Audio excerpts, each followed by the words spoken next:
van a estar a cargo de ustedes, que van a tener enfermeras, técnicos, ¿no? De laboratorios, no lo sé, dependiendo de qué cuadrante le va a tocar su centro asistencial. Y para esto ustedes tienen que saber un poco de esto, que es un tema para ustedes nuevo, un poco árido, pero que es interesante porque nos enseña a desenvolvernos en la vida. Y muchas de las veces nunca más vuelven a recibir esto hasta que ustedes estén de repente en alguna especialidad y alguien diga, doctor, usted va a ser el jefe del servicio. No, yo no quiero, ¿no? O sea, porque no me gusta o algo así, ¿no? O no sé qué hacer. Pero es interesante porque vamos a interactuar con todas las personas que estén a nuestro lado. Y bien, dirección o conducción se refiere predominantemente a aspectos interpersonales de la administración o gerencia, es decir, qué es lo que vamos a hacer. Para esto, nosotros sabemos de que ustedes van a ocupar el cargo de director, van a ser el líder de esa organización, ¿no? ¿Y qué es el liderazgo? Dicen que es la habilidad para influir en un grupo de personas hacia el logro de metas. Pero cualquier persona podrá tener esta habilidad. Para esto, el liderazgo requiere de habilidades individuales, ¿no? O sea, cómo me comporto yo, cómo soy yo. Tener un autoconocimiento, porque por ejemplo, si nosotros sabemos que somos muy explosivos y de repente hay un problema en nuestro centro, o sea, nosotros tenemos que saber guardar un poco la paciencia y comunicarnos con nuestros subalternos, ¿no? Tienen que tener conocimientos de expresión y de comunicación, o sea, ¿cómo nos vamos a comunicar con todos los trabajadores? Tenemos que tener la capacidad de enfrentar el futuro con confianza, ¿no? Por ejemplo, en la época del COVID, porque no sabemos cuántos más van a haber, ahora saben qué virus está predominando en este momento. El antivirus está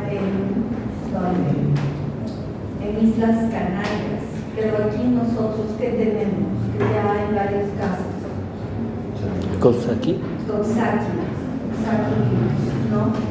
Y que están aumentando los casos, porque acaso les digo de que ustedes ya no son tan niños, pero podrían contagiarse, porque no sabemos cuántas variaciones están teniendo estos virus y a veces el simple hecho de agarrarnos de los pasamanos o en los buses, no se agarran la cara, nada, lávense las manos porque es cara, manos, ¿no? Cara, manos, boca, y entonces vamos a tener problemas.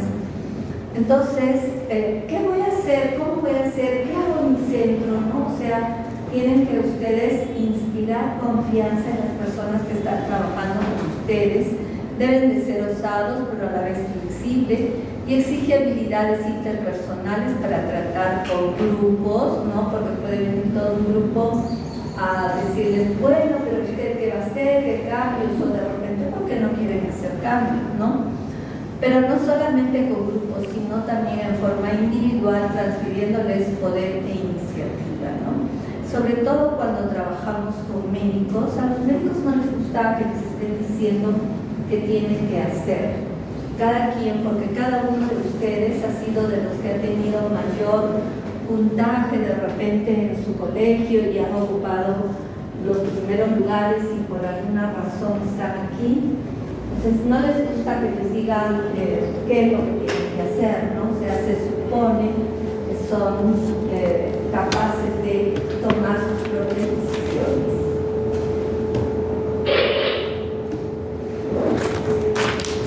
Y nosotros ahora nos preguntamos, antes de entrar a los tipos de liderazgo, ¿el líder nace o el líder se hace? ¿Qué piensan? Levanten la mano los que piensan que el líder nace. Se hace. Ok, muy bien. cierto que un líder puede formarse, como actualmente hay escuelas de liderazgo, por ejemplo en Costa Rica y en California. Por lo general, esta persona tiene que tener algunas habilidades, ¿no? Han visto ustedes a veces desde pequeños los niños se dejan conmigo y andan haciendo a veces travesuras en el colegio, o cuando no, yo sí quiero ser el capitán del equipo de fútbol, ¿no? O de básquet. Ellos ya van mostrando ciertas tendencias. Y la literatura nos dice que, así como no sabemos qué es primero el huevo o la gallina, el líder no se sabe exactamente si se puede hacer de líder a una persona que no tiene ninguna tendencia, ninguna habilidad, ¿no? Pero hay escuelas donde sí pueden mejorar muchas de sus actitudes. Por ejemplo, Alan García, otro presidente del país, que pudo convencer mucho a las personas, tuvo toda una capacitación en Francia, ¿no? Entonces sí se podría mejorar, sí. El liderazgo transaccional es aquel líder que dice, te doy esto a cambio de, ¿no? Si por ejemplo ustedes estuvieran en un hospital, yo les diría, si ustedes hacen o dan, por ejemplo, adicionales para los pacientes porque no tenemos citas suficientes, al final del año yo les voy a dar un reconocimiento que va a valer para su currículum vital, ¿no? Por ejemplo. O también podría ser un bono en dinero, que es más difícil actualmente manejar en las instituciones públicas, pero no en las privadas, ¿no? O sea, van a tener un bono si ustedes alcanzan el 35% más de las citas que actualmente tenemos, ¿no? Transaccional. Pero también hay un liderazgo transformacional, el que enseña con el ejemplo, ¿no? Es el primero en entrar a la institución, es el que más temprano está y también es el último en que se va, ¿no? Entonces enseña de repente eso, de repente enseña con su trabajo, enseña de repente a combatir algunos de los problemas del centro asistencial, ¿no? Pero no nos quedemos simplemente con la teoría, y a mí me gustaría de repente si tú me puedes decir qué líder conoces en el mundo de un liderazgo transaccional.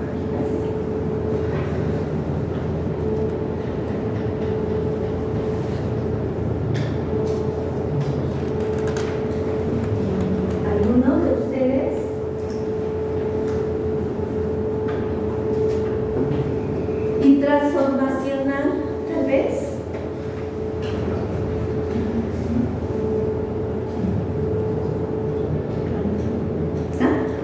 Gandhi, sí, Gandhi fue un líder transformacional, sí, ¿cierto? ¿Y quién fue Gandhi?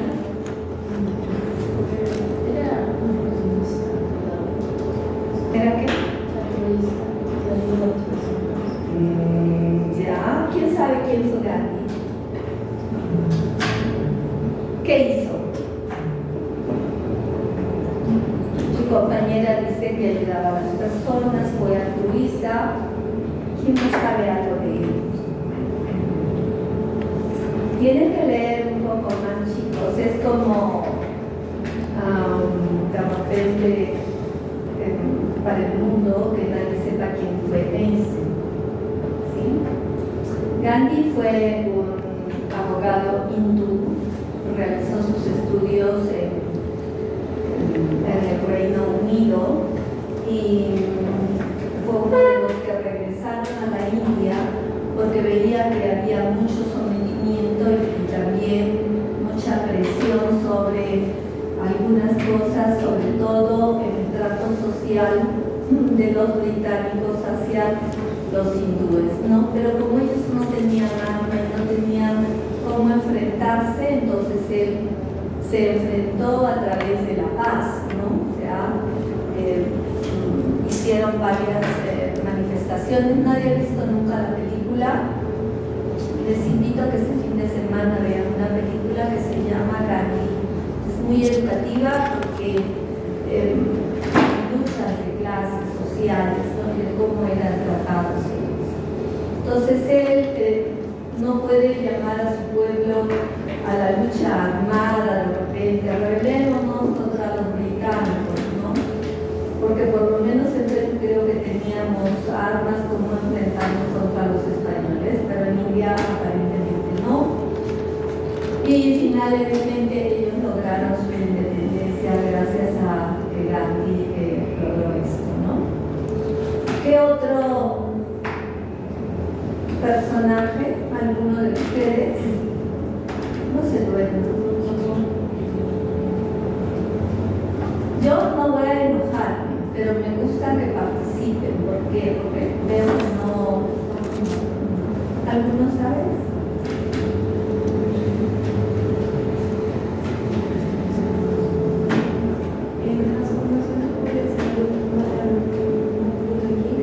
¿Quién? Martin Luther King. Sí. Claro, fue uno de los que luchó por las leyes afroamericanas, ¿no?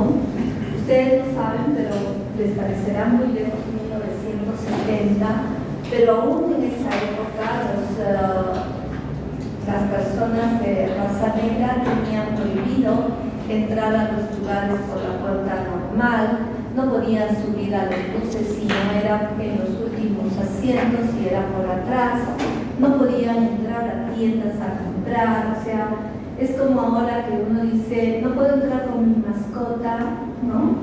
No puedes entrar. ¿Qué dice ahí? Prohibido mascotas, ¿no? En Estados Unidos, o sea, tan loco ya se ha vuelto esto de que no importa qué tipo de restaurantes y pueden entrar con sus mascotas hoy en día, ¿no? O sea, con su carrito. Aquí todavía hay lugares donde dice prohibido las mascotas. Un día yo en juegos en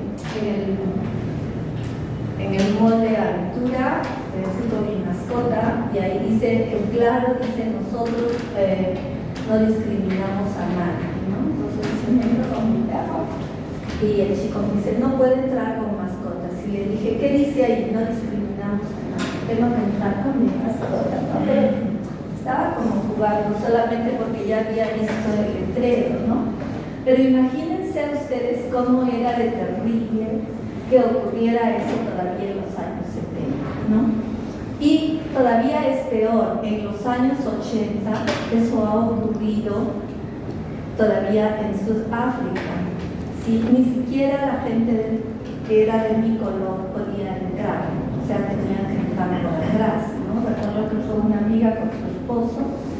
Mi amiga era muy blanca y entonces ella pudo entrar a la tienda, pero a su esposo dijeron no, él no. Él puede entrar por la puerta de atrás y este es exclusivo para gente blanca. Y ella se quedó como estupefacta, ¿no? Porque no sabía qué hacer, ellos eran de Costa Rica.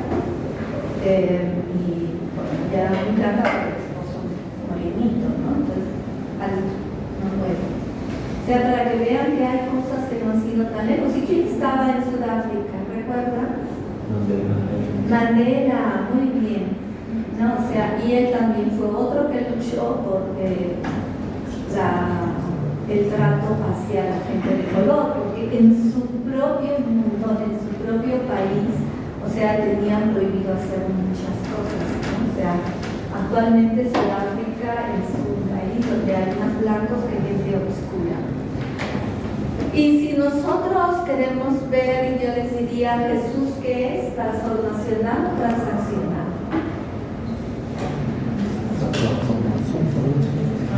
Transformacional, no, su compañera dice muy bien, ¿por qué? Porque ella es ejemplo, pero también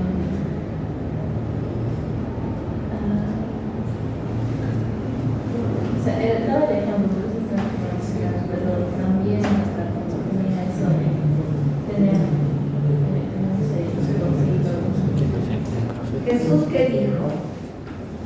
El que me sigue tendrá vida eterna. Y entonces también él nos ha prometido muchas cosas a cambio de eso, tú cambias si tú quieres a tu prójimo, ¿no? O sea, nos ha hecho cambios. Y entonces nosotros podemos decir que es transaccional y transformacional. ¿Por qué esto? Porque de repente ustedes siempre van a poder querer ser transformacionales cuando sean gerentes o directores, pero también la gente siempre está esperando de que, bueno, sí, tú me enseñas como ejemplo, pero ¿y qué me vas a dar a cambio, no? O sea, ¿qué voy a obtener a cambio de?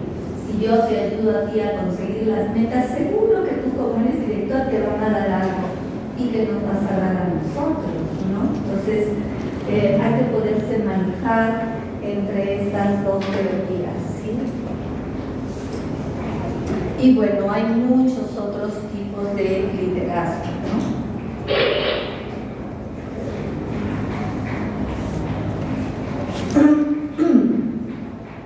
Y una de las cosas principales y que nos ha preocupado sobre todo en nuestro país en los últimos años son los valores de los líderes, ¿no?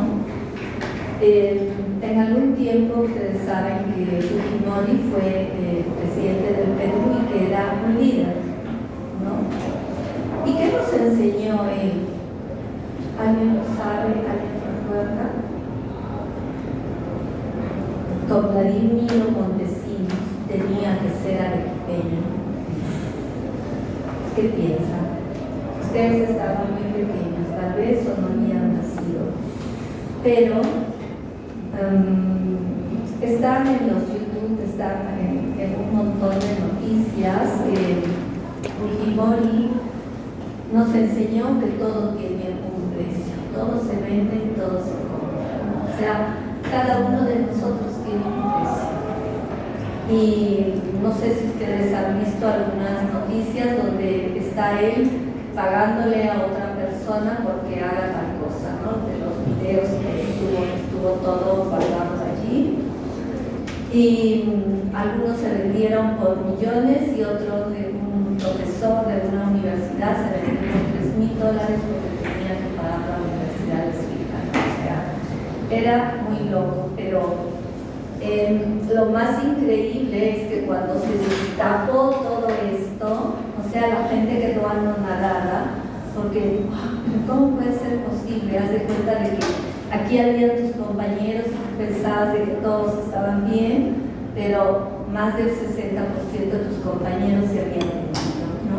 Entonces, ¿cómo puede ser posible esto? Y es porque cuando nosotros elegimos algún líder para nuestro país o elegimos el que va a dirigir nuestra organización, no pensamos en algunos valores fundamentales como es la lealtad, la beneficencia, la justicia, ¿no? Yo les puse algunos de estos porque son un poco variados, como por ejemplo la confianza que puede inspirar un líder, ¿no? Si yo te digo tal cosa, esta persona será confiable o no. Hoy en día nos enfrentamos a tantas cosas que nosotros tenemos temor, ¿no? Han visto ahora en las elecciones, han votado ustedes cómo se han partido las ámporas, cómo pasa, cómo ha pasado más de un mes y no teníamos todavía la realidad de cuántas son las votaciones, ¿no? Y muchas de estas cosas, pero en pequeño van sucediendo en nuestras organizaciones. Entonces, uno tiene que inspirar confianza, tiene que tener visión, o sea, saber hacia dónde quiero llevar a mi organización. No es nada más que cojo algo y, bueno, sí, síganme los buenos, ¿no? Sino que tengo que decir, estamos tomando este rumbo. Tener fe en lo que vamos a hacer, tener pasión, porque cuando nosotros trabajamos con ahínco, con tesón, o sea, vamos a hacer las cosas entonces con pasión, o sea, vamos a tratar de alcanzar nuestros objetivos y nuestras metas, ¿no? Y una de las cosas más importantes es que la ética, ¿no? A veces es mi mejor amiga, pero lo siento, tengo que ver cómo lo hago, ¿no? Tener energía para trabajar día a día, ser positivo, ¿no? Ser bien, por ejemplo, si yo veo esta botella, yo no pensar, ya casi está vacía, sino voy a seguirla llenando para voy a seguirle poniendo agua para poderla llenar, ¿no? Ser positivo, ser receptivo y ser comunicador, ¿no? O sea, recepcionar todo lo que las otras personas ven en nuestro centro asistencial, pero también poder comunicar las buenas o las malas que haya, porque muchas de las veces muchos de los líderes o los directores piensan que si yo me escondo la información voy a tener más poder. En algunos casos sí, pero cuanto más se comparta el poder y el conocimiento, ¿qué pasa? Más poder y conocimiento se tiene, ¿cierto? Además debe de ser un estratega. La vida no es simple, no es fácil, y nosotros permanentemente tenemos que estar en la vida como jugando un ajedrez, ¿no es cierto? ¿Cuál va a ser mi próximo movimiento? De repente me quiero mover como el alfil o como el caballo, o de repente tengo el poder y puedo mover como la reina, ¿no? Entonces es un ajedrez, no es simple, siempre tengo que estar viendo hacia dónde voy, ¿sí? Pero tengo que ser flexible, sobre todo porque trabajamos con seres humanos, ¿no? Algunas veces uno se vuelve muy inflexible y entonces llega a ser hasta odioso, ¿no? ¿Alguien ha visto una serie que se llama Doc de Netflix?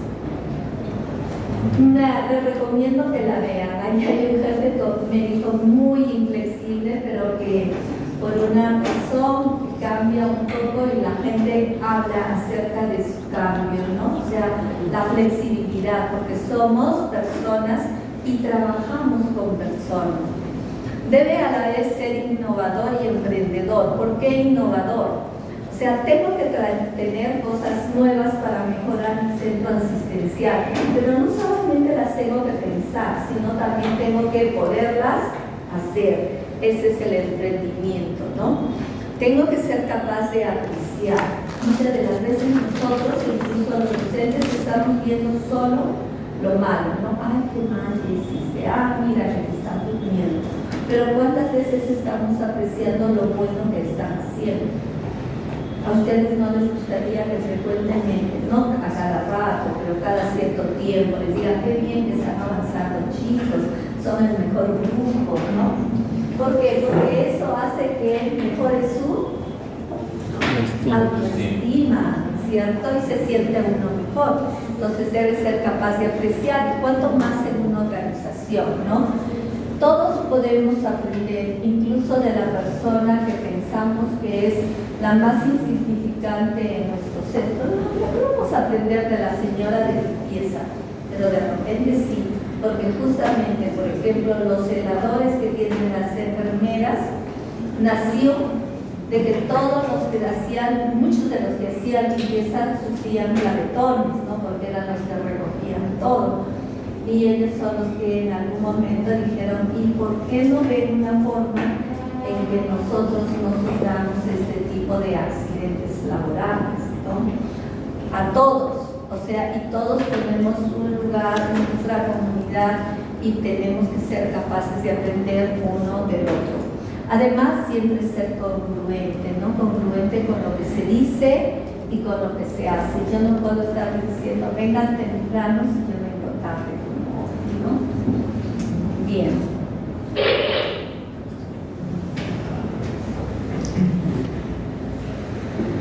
La finalidad del líder no es buscar el objetivo individual, sino el objetivo de la organización. Y aquí hay una serie de teorías acerca del liderazgo que vamos a hacer solamente algunas, ustedes las tienen en sus libros. Y dice la teoría de las características, dice que son atributos de la personalidad, sociales, físicas o intelectuales, ¿no? También busca de características comunes y algunas características incrementan la posibilidad de triunfar como líder, pero no garantizan el éxito. Si nosotros queremos remontarnos no tan lejos y queremos ver teoría de las características, ¿recuerdan ustedes a Alejandro Toledo? ¿Sí? ¿Todavía? ¿Sí? ¿Ya habían nacido? Sí. Sí, pero eran pequeños todavía. Pero hay que ver un poco de la historia. Por ejemplo, él tenía una característica física que es muy común con todo el personaje peruano, ¿no? Con todos los peruanos, sobre todo los altosandinos, y además que tuvo la osadía de estar en Harvard, ¿no? O sea, ¡wow! ¡Qué bárbaro! Entonces, cuando votábamos, decía la gente, no, pues mira, este cholo, si vale la pena, ¿no? ¿Cómo ha podido hacer hasta llegar hasta Harvard? Va a ser un buen presidente. Sí se compartían algunas características, ¿no? Pero no, eso podría darle la posibilidad de triunfar como líder como lo hizo, pero no tuvo el éxito necesario, ¿no? Porque en el camino fuimos descubriendo que tomaba, que negaba a su hija, ¿no? O sea, cosas que nunca nos hubiera gustado, que tenía falta de ¿qué? De valores, ¿no? A pesar que lo sabíamos, o sea, votamos por él, ¿no? Porque ya sabíamos que bebía, lo sacaron antes y también sabíamos que estaba negando a su hija, que en ese tiempo tenía 12 años, y que no deberían de haber tenido a una niña, porque eso es un abuso, ¿no es cierto?, en la prensa, ¿no? Que sí, que dijo que la mamá, que esto, que el otro, si él con $300 podría haber ido y señorita, hágame un ADN y se acabó, ¿no? No, esa niña pasó, si ustedes leen alguna vez, pasó muchos problemas, ¿no? Que probablemente ha dejado secuelas psicológicas. También nosotros aquí tenemos a Ronald Reagan, Margaret Thatcher y Nelson Mandela, ¿no? Ronald Reagan fue presidente de los Estados Unidos y él que fue antes, ¿sabe? Él fue un actor de cowboys y como él tenía mucha facilidad para hablar, convencía mucho a la gente, ¿no? Pero definitivamente la esposa de él le ayudó mucho, fue una de las primeras fundaciones contra el cáncer que la esposa hicieron, ¿no? Margaret Thatcher fue la dama de hierro. Ella fue la primer ministro por muchos años del Reino Unido y tuvo todo un estilo para desarrollar con todo lo que era la comunidad europea, ¿no? Actualmente en toda Europa casi es el euro, la moneda que vale, excepto en el Reino Unido, ¿no? Bueno, ya hablamos sobre Nelson Mandela. También hay la teoría del comportamiento, ¿no? Que propone que un comportamiento específico hace la diferencia, lo que implicaría que se pueden entrenar líderes, ¿no? Y ya les dije antes que sí hay escuelas de líderes, pero si no hay madera para hacer un buen mueble, es un poco difícil, ¿no?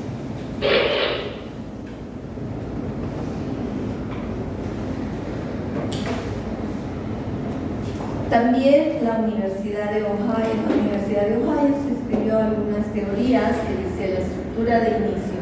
El líder define y estructura su papel y el de los seguidores en la búsqueda del logro a la meta, ¿no? Dice, es probable que un líder tenga relaciones de trabajo con confianza mutua, respeto e interés por las ideas de sus seguidores, ¿no? Les vuelvo a decir, esto es más para médicos, ¿no? O sea, porque cuando uno trabaja, por ejemplo, en una organización de construcción, el que construye, que no tiene tanto nivel educativo, va a buscar que le digan las tareas. Tienes que hacer esta pared hasta aquí, de aquí hasta aquí, le pones una cachaleta, de aquí hasta aquí, vamos a hacer un cerco verde, ¿no? En cambio, el médico tú no le vas a decir, tú vas a atender a tus pacientes de tal o cual forma, o vas a operar de tal o cual forma, ¿no? Entonces, ahí sí tiene que haber mucha confianza mutua, respeto e interés por las ideas de sus seguidores.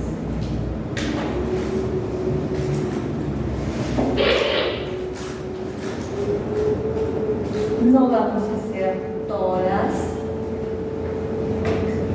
La Universidad de Michigan, por ejemplo, se enfatiza las relaciones interpersonales. Cuanto mejor relación tengas con tu grupo, mejor va a ser tu liderazgo, ¿no?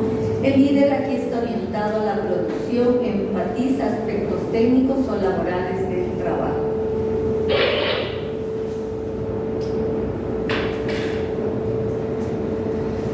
Teoría de las contingencias. Son a veces factores situacionales que afectan el liderazgo. Puede estar en el grado de estructura de la tarea, la calidad de relaciones y la posición de poder del líder y la madurez del sector, ¿no? Por ejemplo, cuando un líder o cuando un gerente está aquí, nosotros decimos, por ejemplo en el salud, nosotros decimos, si es que no tienen amistad con el presidente ejecutivo es por gusto, porque va a ser un sándwich. No vamos a obtener nada, porque el que ejerce mucho poder, como es el presidente o el presidente ejecutivo, ese es el único que le puede dar un poco de poder a los clientes. Si es que no les causa, no les salud, sino les interesa.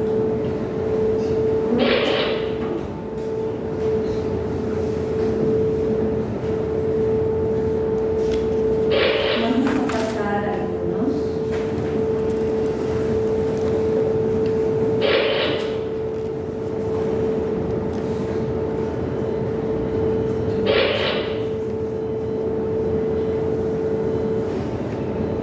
Dice aquí, teoría del camino a la meta. El líder es aceptable en tanto los seguidores lo vean como fuente de satisfacción inmediata o futura, ¿no? Tú eres mi líder, pero yo estoy viendo ya que puedo conseguir. El líder aquí es motivacional en la medida que proporciona apoyo directivo y permite saber qué se espera de sus seguidores, ¿no? Hacia dónde voy, cómo estoy orientado al logro y si este se establece y se define claramente las metas. Cuando las metas están bien definidas, uno sabe qué es lo que esperan de uno y qué es lo que tiene que lograr.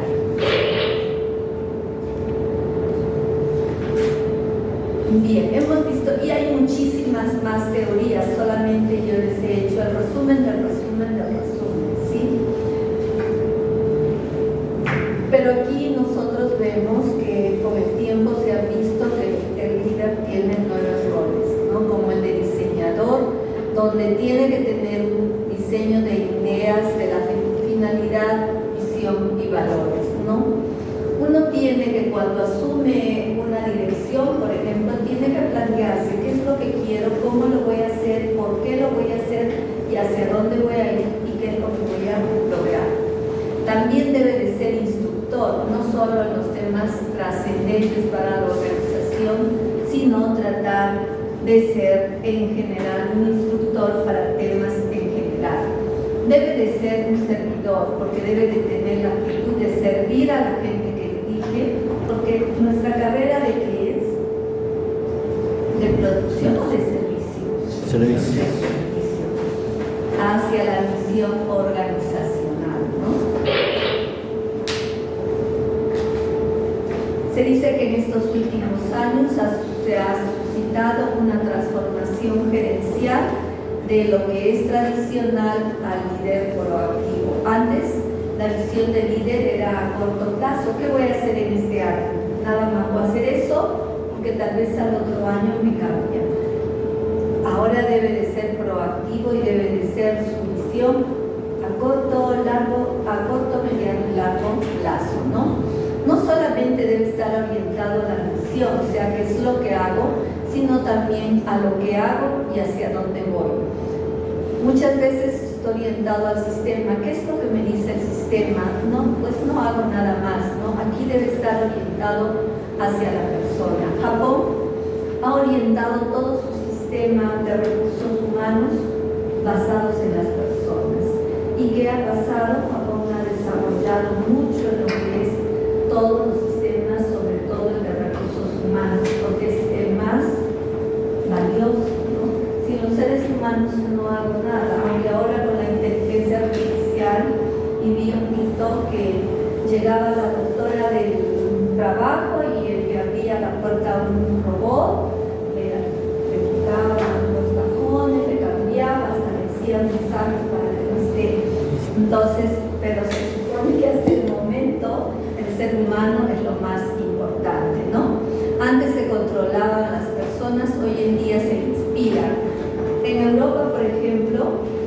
nadie firma la hora de entrada ni hora de salida. Uno sabe a la hora que llega. Y tampoco no se está yendo antes de tiempo, ¿no? O sea, tú quieres saber, tú quieres cumplir tu trabajo, cúmplelo. Tú sabes a la hora que entras y sales, ¿no? No es como aquí en Perú que ya marquemos y pegamos, ¿no?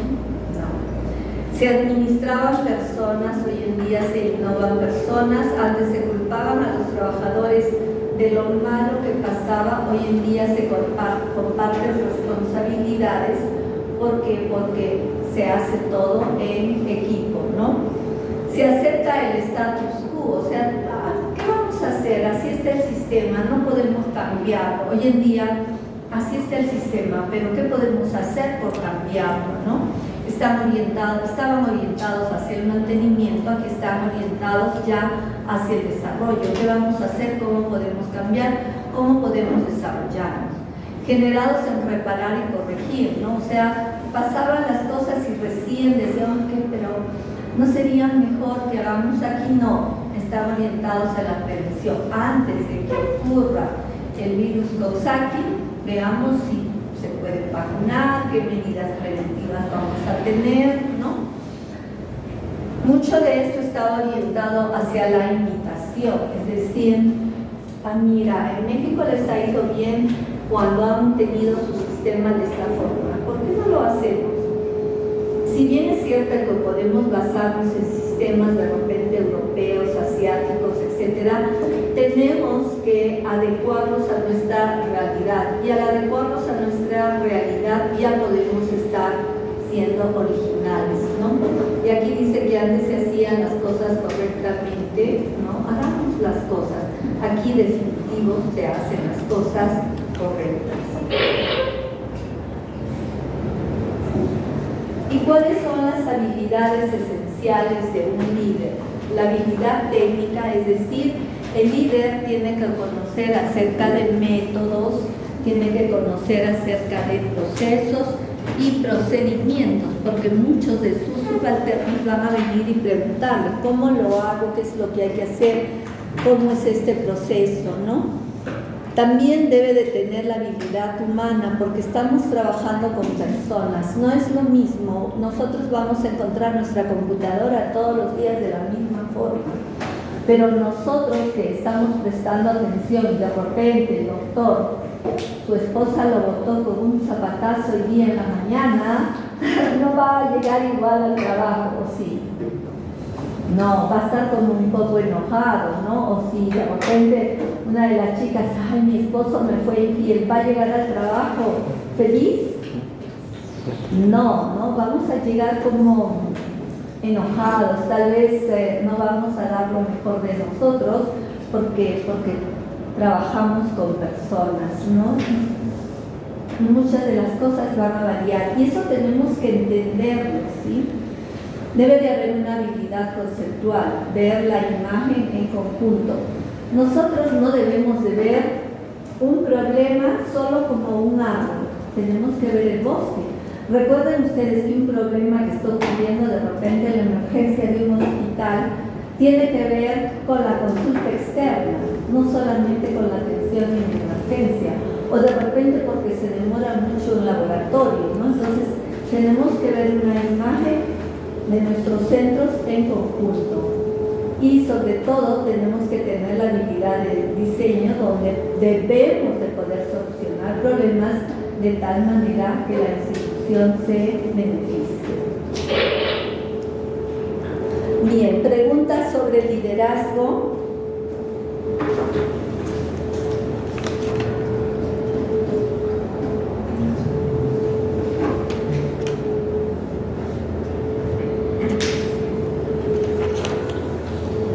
¿Qué piensan?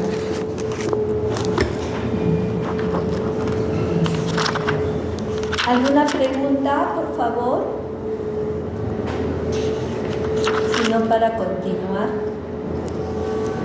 Después van a desarrollar ustedes las preguntas, ¿sí? Y entonces vamos a ver qué es motivación, que es un segundo tema. La motivación no es sino, perdón, Perdone, chico, pero como no le encontré a la secretaria antes. Bien, dice que para que nosotros podamos trabajar un poco en nuestros centros asistenciales tenemos que motivar a nuestros trabajadores. ¿Y qué es la motivación? Es un proceso psicológico del individuo que activa, direcciona y hace que el individuo persista en determinado comportamiento. Es una energía interna causada por un conjunto de aspiraciones, de sus valores, desafíos y sensibilidades individuales, ¿sí? Esto no es lo mismo que un incentivo, la motivación es totalmente diferente. Vamos viendo. Así como hay muchas teorías de liderazgo, hay también varias teorías de lo que es motivación. Y una de las teorías es la teoría de Maslow, que es muy clásica. Sin embargo, algunos psicólogos dicen que es muy conductista y no están de acuerdo. Pero si ustedes leen todo el resto de lo que son teorías de la motivación, están todas basadas en esto, en la teoría de Maslow.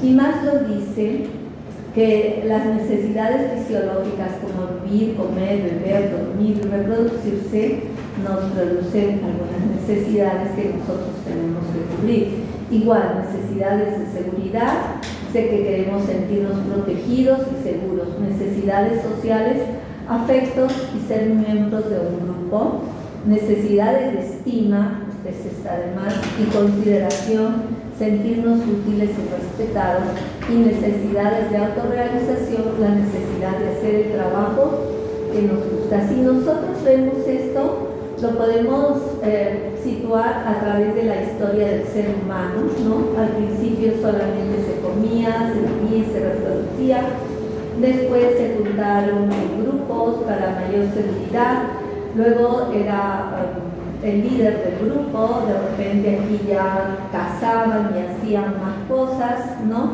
Y también les gustaba que fueran reconocidos. Y eso pasa también con nuestra vida a diario hoy en día, ¿no? Ya ustedes están aquí, ¿no? Afectos y ser miembros de un grupo, ya son, tienen consideración. Muchas veces el vecino dice, ¿quién tú estás estudiando medicina, no? O sus amigas, ¿qué crees que tendremos? O sea, ya son reconocidos de alguna manera y finalmente van a tener la necesidad de hacer el trabajo que les gusta, o no es así. ¿No te preguntan tus amigas? Sí, a veces, ¿no es cierto?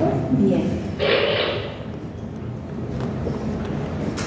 Esto se ha puesto en una pirámide que se le ha llamado la pirámide de jerarquía de las necesidades de Maslow, y se han reordenado aquí las necesidades fisiológicas, de seguridad, sociales, de estima y de autorrealización. Si de repente aquí es un buen médico, es de lo mejor, no sé qué, pero de repente le gusta correr auto, no lo sabemos. Eso ya es algo mucho más personal, ¿no? Una autorrealización.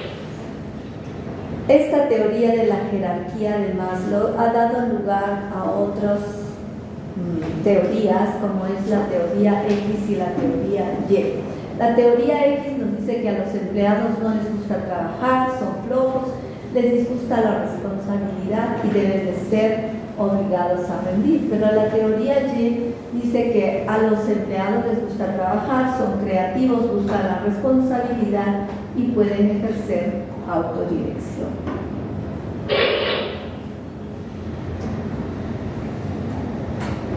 De aquí vienen algunas teorías. A mí me pareció esto muy interesante porque si ustedes lo ven en la vida del día a día, vamos a encontrar trabajadores así, ¿no? En la teoría X, personas que les disgusta trabajar, siempre están tratando de evitar. Muchos de estos trabajan en las instituciones públicas, ¿no? Deben de ser reprimidos, controlados o hasta amenazados para lograr las metas, evitan responsabilidades y buscan dirección formal. La mayoría coloca la seguridad por encima de todos los factores asociados con el trabajo y muestran poca ambición. No es el caso de los médicos. En la teoría YEM, las personas perciben el trabajo tan natural como descansar y jugar, ¿no es cierto? Por ejemplo, los que quieran ser cirujanos van a entrar felices a la sala de cirugía, ¿o no? Sí, van a estar como en su salsa, pónganle música señorita, pasen, están conversando, ¿no? O sea, tienen que percibir el trabajo tan natural como descansar y jugar. Las personas que ejercitan autodirección y autocontrol sin estar comprometidas con sus objetivos, ¿no? Pueden aprender a aceptar la responsabilidad. O sea, me gusta operar, me encanta estar en sala de operaciones, pero qué gran responsabilidad que tengo, ¿no? Y además, la habilidad de tomar decisiones se halla dispersa y no es exclusividad de los puestos gerenciales, ¿no? O sea, ¿por qué? ¿Por qué digo esto? Porque en una sala de operaciones solamente el cirujano es el responsable. No, el ayudante también, el anestesiólogo también, hasta el instrumentista si es que pasa una mala pinza de repente, ¿no? O de repente la tijera que no quería, cuando es el uso del cirujano, la boca es, no, se ha equivocado, ¿no? Bien.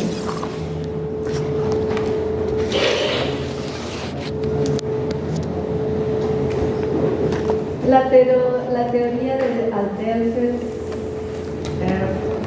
también dice que hay una teoría de crecimiento, de relación y existencia que está dividida en esto, ¿no? De crecimiento, relación, estima social y de existencia que son la seguridad y la historia.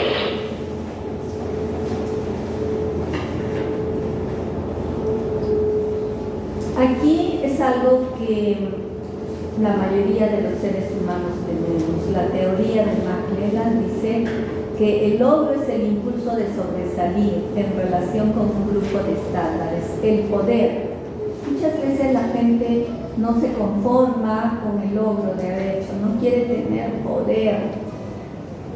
La necesidad que otros se comporten en una forma que no se comportarían si no tuvieran este poder.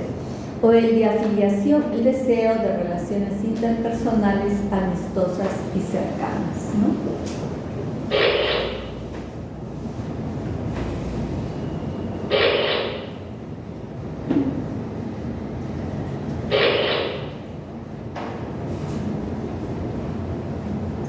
No vamos a hacer todos estos alarmes.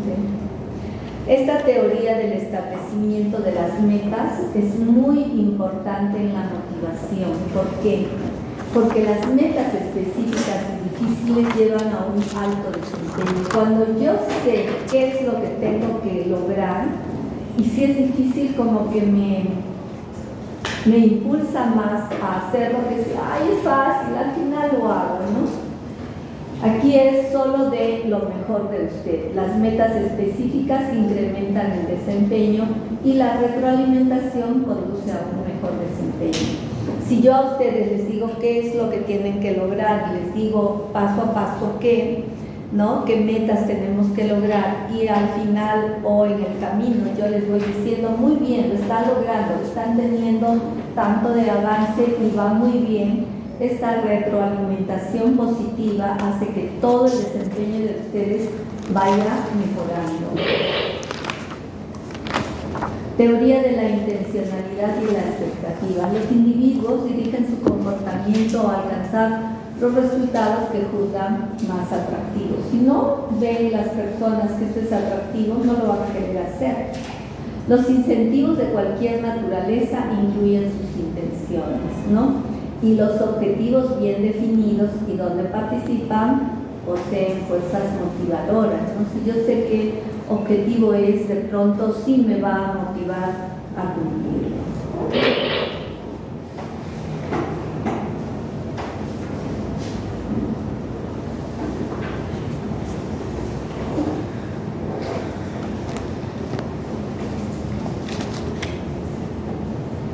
Teoría del aprendizaje. Esto es algo que ustedes ya mucho han visto, los comportamientos explicados por sus antecedentes y consecuencias, ¿no? Si yo hago algo bien, voy a aprender y lo voy a repetir. pero si hago algo mal y soy castigado, pues no lo repito, ¿no?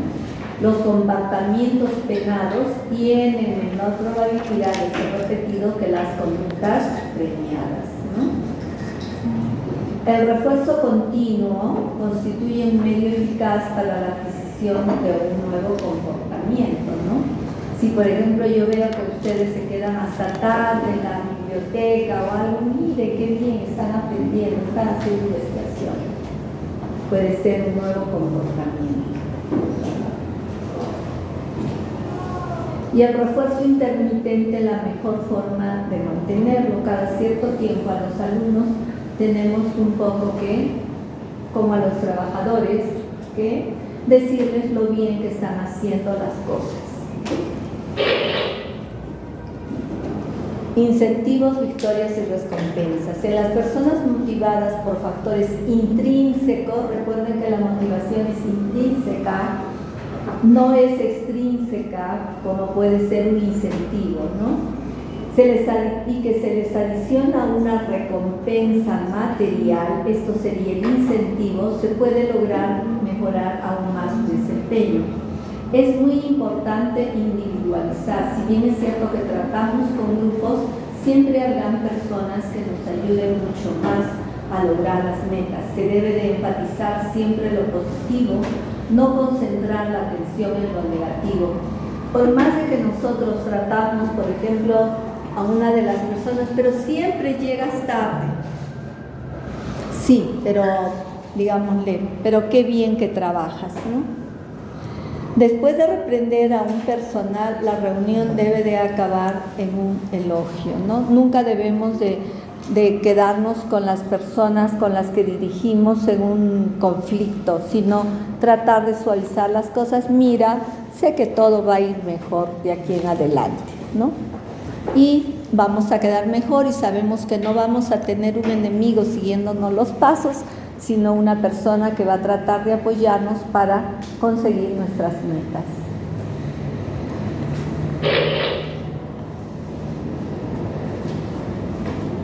¿Preguntas? Bien. Los objetivos de la institución deben de incorporar siempre también los intereses individuales, ¿no? Yo estoy en una organización porque me gusta eso, me gusta este hospital, me gusta la gente con la que estoy, me encanta trabajar en esta comunidad, ¿no es cierto? Por ejemplo, en Estados Unidos la gente se aburre muy rápido. Ay, estoy viviendo en California, pero ya me aburrí. A ver, me voy a ir cerca de Canadá, ¿no? Y van cambiando de instituciones, no como nosotros que somos como más, no, ya estoy en Arequipa, estoy en salud, aquí me quedo, ¿no? La gente ahí cambia mucho más esto. Las expectativas deben ser tratadas individual y colectivamente. Desde el punto de vista organizacional se deben considerar dimensiones como objetivos desafiantes. Los objetivos fáciles a nadie le importan. La gestión de recursos humanos debe de incluir promoción, perfeccionamiento, gratificaciones personales y colectivas. Considerar necesidades y aspiraciones individuales. De repente a la doctora, si yo le digo, doctora, le voy a dar un incentivo de $10,000, ella dice, pero mi esposo es cirujano plástico, se gana en una sola noche sus $10,000, ¿no? Entonces tengo que ver, yo les hago este ejemplo para que lo recuerden, tienen que ver acerca de las aspiraciones individuales. De repente ella quiere una pasantía en China y si yo le doy un certificado le va a valer más que un bono, ¿no? ¿Sí? La autonomía de pensar y actuar aumenta las posibilidades de que una persona encuentre la mejor forma de contribuir, ¿no? Y vamos a pasar a un tercer tema, que es la toma de decisiones.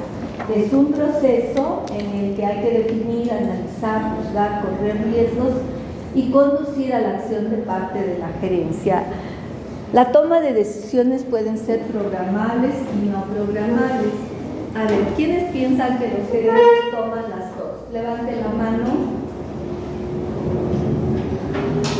Sí.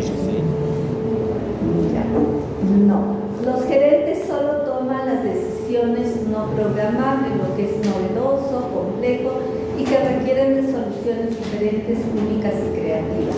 Todo lo que es programable, previsible, los roles, el día a día, qué hacer con un trabajador que ha infringido la norma de repente de las horas de llegada tarde, eso es previsible.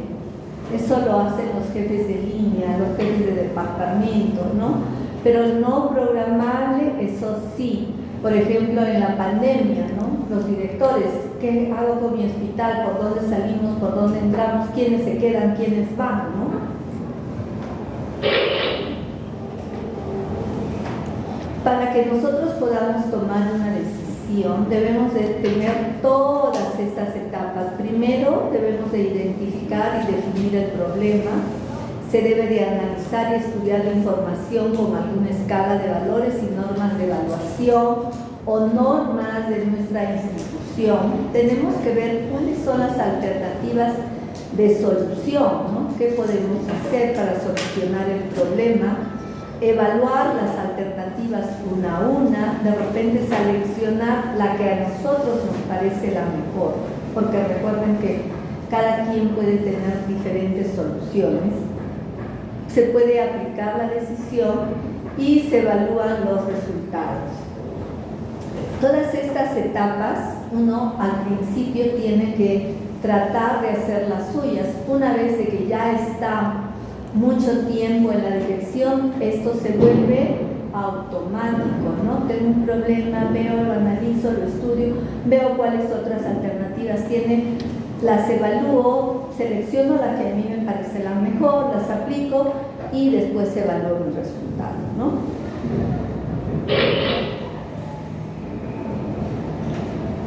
Pero también hay algunos métodos alternativos para solucionar esto. Alguno que le dicen el modelo satisfactorio, que es un modelo para tomar decisiones donde la persona elige la primera solución que le resulta bastante buena, es decir, satisfactoria y suficiente, ¿no? No, pues mira, a mí me parece que mañana mejor suspendemos las clases porque no van a venir muchos, que se día la madre, van a viajar, las secretarias van a tener su tiempo libre, ¿no? Mejor suspendamos todo. Satisfactorio. El de racionalidad limitada, donde los individuos toman decisiones a partir de modelos simplificados que incluyen las características esenciales de los problemas, pero muchas veces no estamos captando la complejidad, ¿no? No estamos aquí captando, por ejemplo, si hemos decidido dar libre mañana, cuándo van a recuperar los alumnos sus clases, ¿no? Cómo van a estudiar, qué van a hacer, ¿no? De repente habían algunos talleres, etc. El modelo favorito implícito, donde la persona que decide seleccionar implícitamente la alternativa que prefiere desde el principio del proceso de decisión y evalúa con prejuicios todas las demás opciones. No, pero sí es mejor, si no van a venir todos, es mejor que todos lo sepan, ¿no? Y el modelo intuitivo, basado en decisiones intuitivas, un proceso inconsciente, producto de la experiencia depurada. En general, los americanos pueden usar mucho el satisfactorio, el de racionalidad limitada y el favorito implícito. Este modelo intuitivo es más en los asiáticos, ¿no? O en las personas que ya tienen experiencia. Su mamá alguna vez les ha dicho, mejor no vayas. Y después le dije, te lo dije, ¿no? Esa es una decisión intuitiva de una experiencia depurada, ¿no? Ay, sí, a mi mamá me lo dijo, mejor ni le digo lo que pasó. Bien, ¿alguna pregunta? Vamos a entrar en un momento que es de conflictos, que en toda institución pasa, ¿no? Lo bueno fuera que no pasara, pero como cada uno ve las cosas desde su punto de vista o ve diferentes colores a través del cristal. ¿no? Se dice que un conflicto se inicia cuando una parte percibe que otra la ha afectado negativamente o que está a punto de hacerlo. El conflicto tiene una teoría tradicional de relaciones humanas e interaccionista.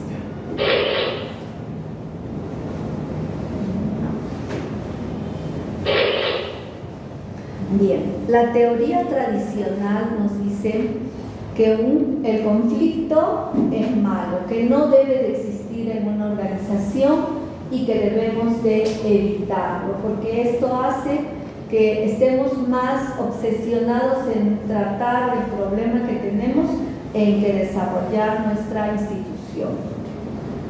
El de las relaciones humanas dice que todos somos seres humanos y hemos crecido en forma diferente, que tenemos puntos de vista diferentes y que por eso pues siempre va a existir el conflicto, porque no somos robots, ¿no?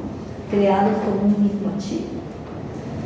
Y la teoría interaccionista dice que al nosotros ser seres humanos vamos a tener diferentes puntos de vista, pero de que esto no es malo para nuestra organización, que es bueno, porque esto va a hacer, los diferentes puntos de vista va a hacer que nos desarrollemos.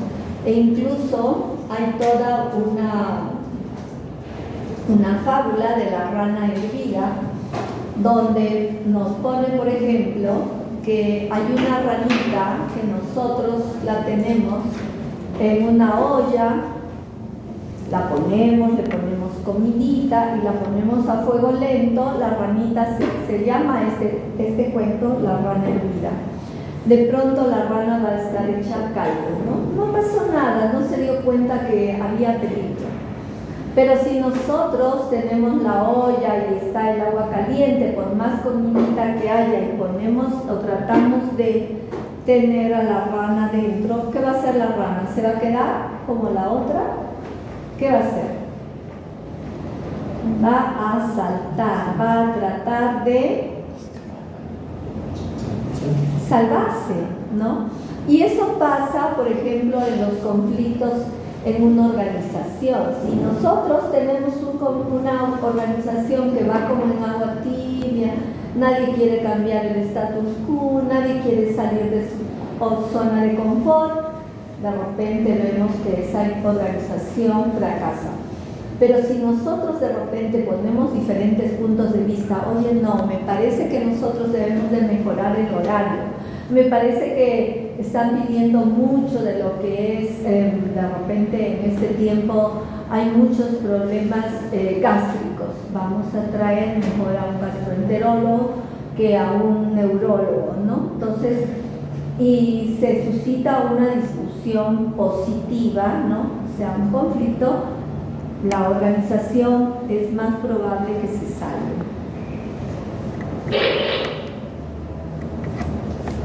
Y entonces tenemos aquí bases del conflicto, diferencias en los hechos, no todos ven los hechos igual, hay diferencias en las metas, ¿no? O sea, yo observo que yo puedo hacer mejor esto que los otros.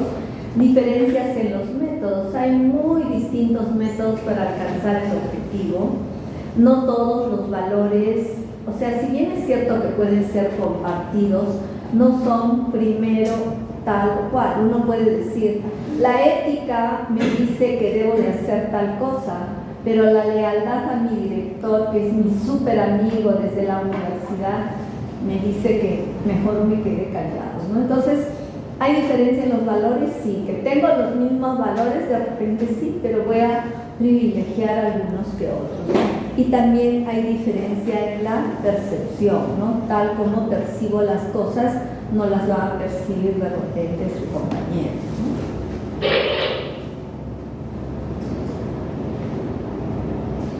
Incrementan el conflicto, algunos prejuicios, ¿no? O sea, no me parece que eso se deba de hacer así, siempre he visto que es de tal forma. O los juegos sumaceros, que son aquellos conflictos que no nos llevan a ninguna parte, hay digresión del grupo, hay rigidez en la forma de pensar o hay falta de confianza, ¿no? Sí, eso dice el director, pero quién sabe, a veces cambia, ¿no? Y los tipos de conflicto pueden ser funcionales o disfuncionales. Un conflicto funcional apoya las metas del grupo y mejora el desempeño. Y un conflicto disfuncional perjudica el desempeño del grupo. Les pongo un ejemplo. Un conflicto disfuncional que, por ejemplo, ocurría en mi hospital era cuando enfermeras y obstetrices compartían una misma ala y una misma hospitalización. Y solamente era el número de camas el que les distinguía cuál era de gineco o cuál era de obstetricia, ¿no? Y esto perjudicaba en realidad no solamente a cada uno de los grupos, sino a veces a las pacientes, ¿no? Como una de las veces se puso a una paciente de ginecología que había sido operada en el grupo de las parturientas. La señora vio que las parturientas se levantaban al baño, ¿no? Y ella, que estaba recién cesareada, no puso el timbre ni nada, sino como que las vio que todas se levantaban, y como la obstetriz no le dijo nada porque era de las enfermeras, la señora se levantó, llegó al baño, se desmayó, se cayó, estuvo mucho rato ahí, fue todo un problema, ¿no? Entonces estos conflictos a veces disfuncionales perjudican el desempeño del grupo. Pero ¿cuándo puede ser un conflicto funcional, ¿no? Cuando al poco tiempo ambas se dieron cuenta que deberían de dividirse el trabajo y también dividirse en áreas, ¿no? Actualmente mi hospital tiene un área de obstetricia y otra área de ginecología, ¿no? Porque incluso cuando encontraron a la paciente desmayada, las obstetrices, ¿qué hago ahora? No es como las enfermeras que saben que ya tiene su clave roja, su clave azul, ¿no? Y que ponen de una vez las vías y rápidamente saben que hay que ponerle aminas o lo que sea, ¿no? Bien. Las fuentes de conflicto pueden ser cuando las políticas y normas no estén claras, son ambiguas, cuando no hay una suficiente comunicación como lo que pasó esta vez. Las personas desconocen lo que se espera de ellos, a veces pues los conflictos de jerarquía, por ejemplo, entre obstetrices y enfermeras siempre estará. Incluso las obstetrices han tratado de entrar en conflictos con quienes. ¿Han escuchado? Con los médicos, ¿no? Estaban haciendo ya los certificados médicos en el certificado del Colegio Médico del Perú. Lean un poco siempre de noticias. Puede que también haya desacuerdo en valores, en los metas, en las actitudes, en la ética, a veces en el uso o en el abuso del poder, en los recursos. Siempre conflictos van a haber por recursos. ¿Por qué le dan a ellos más que a nosotros? Tienen más guantes, tienen más espacio, ¿no? Uso de recursos. O también porque las metas y objetivos no están claros, o porque hay interdependencia, ¿no? O sea, pero ¿por qué a ese departamento le han dado más horas extras? ¿Y por qué a nosotros no nos dieron si nosotros? Las interdependencias que siempre ocurren en los centros hospitalarios o sanitarios, ¿no? Dinámica y consecuencias del conflicto. ¿El conflicto puede aumentar la cohesión? Sí. Por ejemplo, en un tiempo, cada vez que se elegía un director en el honorio, que porque él, que si no sabe, que le falta, no sé qué, hasta que un día a alguien se le ocurrió, ya, muy bien, si nadie está de acuerdo, vamos a traer a un director gerente de Goyeneche, ¿no? Y trajeron a uno del Goyeneche. ¿Qué? Y ahí sí hubo cohesión, ¿no? O sea, actuó bien el conflicto, porque ¿por qué si nosotros aquí estamos mejor preparados y podemos ser cualquiera de nosotros director, ¿no? Aumentó la cohesión, surgieron líderes. Anteriormente había percepciones distorsionadas o también aumentaban los estereotipos negativos, ¿no? Porque ellos sí no saben. Y algunas veces en los conflictos se desarrollan puntos ciegos que no sabemos cómo solucionarlos. Y a veces lo que pasa es que tenemos que tomar un poquito de tiempo y estos puntos ciegos se van aclarando poco a poco. Los manejos del conflicto puede ser una forma estimularlo, o sea, hacer que el conflicto bulla mucho más, explote y después venga la paz, ¿no? Como ocurrió trayendo un personaje de fuera a la dirección del honorio. También podrían reducirlo diciendo que se está eligiendo el mejor jefe por su currículum vitae, o de resolver haciendo un concurso, ¿no? Ese sería lo mejor. Aunque eso de simularlo tiene uno que saberlo manejar muy bien, ¿no? Para que pueda obtener los objetivos que desea. Y aquí está, se puede simular el conflicto trayendo gente de afuera, a veces ir contra la corriente, reestructurar la organización, fomentar la competencia, ¿no? O sea, me han dicho que usted está haciendo una maestría, pero también el fulano ya ha hecho su maestría, ¿no? Escoger gerentes adecuados, que es lo mejor con los concursos. Reducción del conflicto. Siempre va a ser proporcionándole metas superiores porque cada uno estará ocupado en obtener lo mejor, o también unirlos con frente a un enemigo común, como ocurrió cuando se eligió un director de fuera.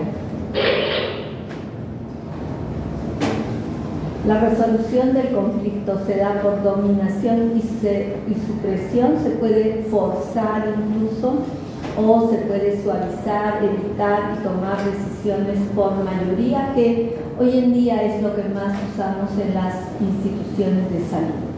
También la solución puede estar integrada al problema cuando hay consenso, confrontación y uso de metas superiores, ¿no? Tenemos que unirnos, por más que estemos en conflicto internamente, tenemos que unirnos en contra del enemigo, ¿no?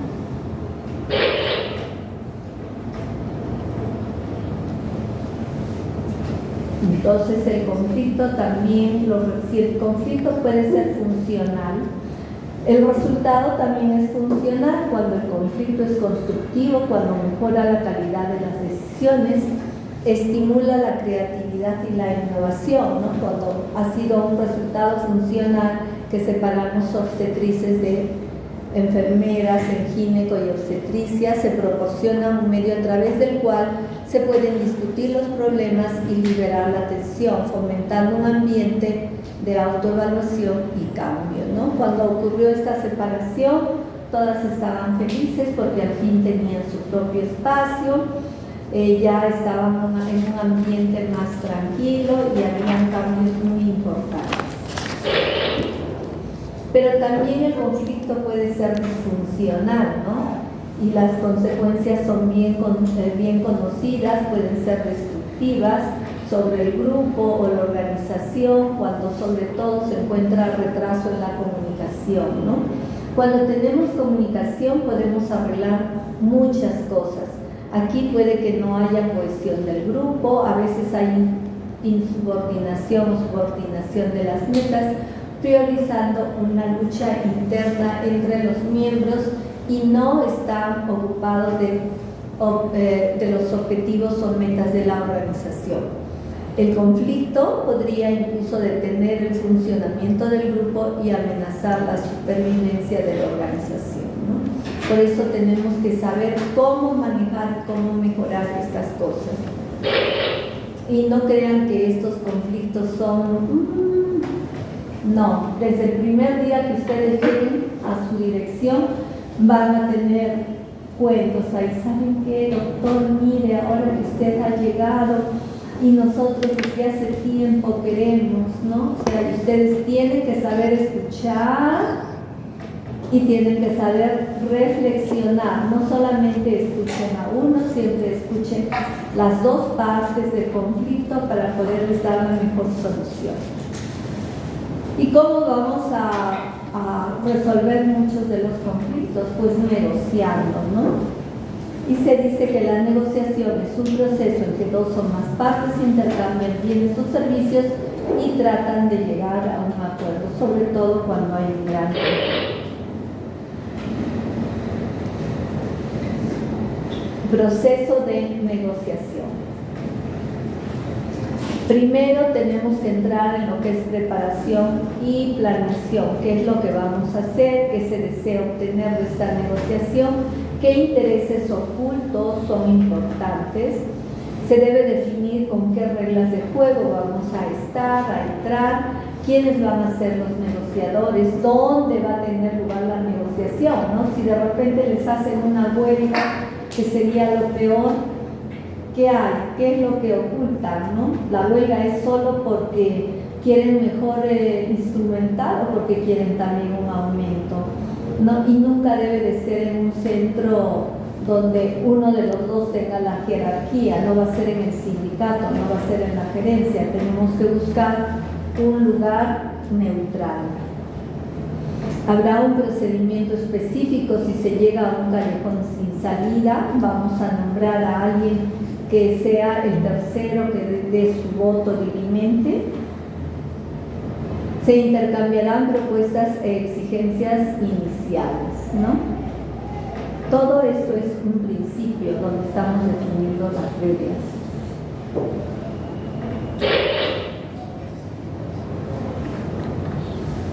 También se tiene que aclarar y justificar. Aquí se intercambiarán las posiciones iniciales, se explicarán, aclararán qué es lo que queremos negociar. Queremos sí, efectivamente, mejor instrumental, mejores equipos, más recursos humanos, pero también queremos nuestro aumento de sueldo, ¿no? Aquí se reforzarán y justificarán las exigencias, ¿no? Originales. Básicamente sí queremos un aumento porque la inflación ha sido galopante en el último mes, ya no nos alcanza, el sueldo,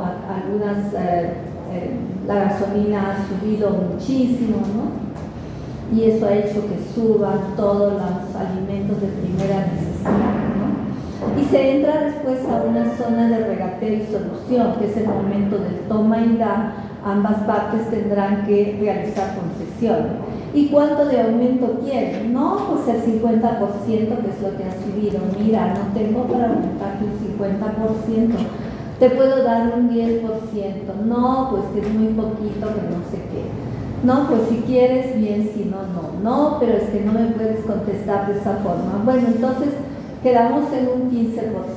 Bueno, está bien, quedamos en un 15%, ¿no? Regateo y solución. Finalmente esto se formalizará y se deben desarrollar los procedimientos necesarios para la implantación, ¿no es cierto? Se debe de hacer un documento en el que sí estamos aceptando un 15% de aumento, ¿no?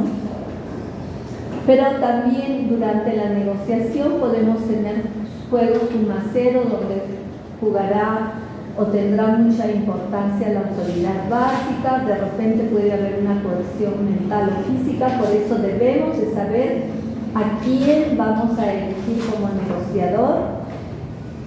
¿Se tendrá la capacidad de responder? No creo, porque se supone que está respaldado por el resto del personal.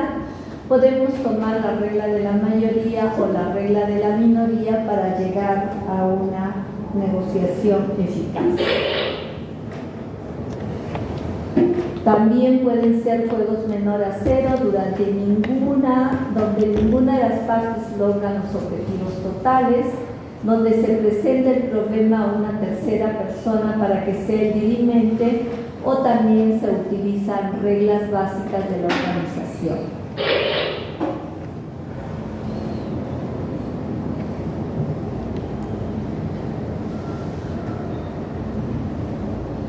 Y aquí vamos a ver de los conceptos de la teoría a las habilidades de cómo nosotros podemos negociar, ¿no? Dice, comience con una apertura positiva. Las concesiones siempre deben de ser recíprocas y deben llevar a acuerdos, ¿no?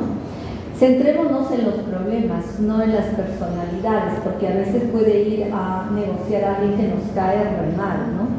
Pero tenemos que concentrarnos en los temas de negociación, no en las características personales y no personalizar las diferencias. Podemos prestar poca atención a las ofertas iniciales, ¿no? Porque como han visto, uno puede ir y dice, vamos a decirles que nos aumenten el 50%, porque si les decimos el 15%, seguro que nos van a aumentar el 2%, ¿no? Entonces, tenemos que prestar poca atención a las ofertas iniciales, son solo un punto de partida y generalmente son extremas e idealistas, ¿no? Vamos a enfatizar siempre las soluciones de ganar, que es lo que apoya y buscan una solución integradora, ¿no? Donde ambas partes puedan cantar victoria, o sea, que ambos salgan satisfechos de la negociación. 6, cree un clima franco y de confianza, porque se deben de centrar los argumentos en una manera directa, con un clima franco y de confianza, para alcanzar un acuerdo integrador. Ok. Es todo. Preguntas, por favor.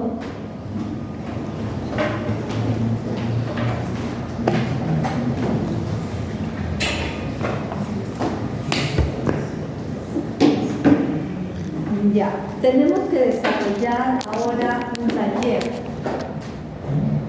que es, me miran asustados, ¿no han almorzado?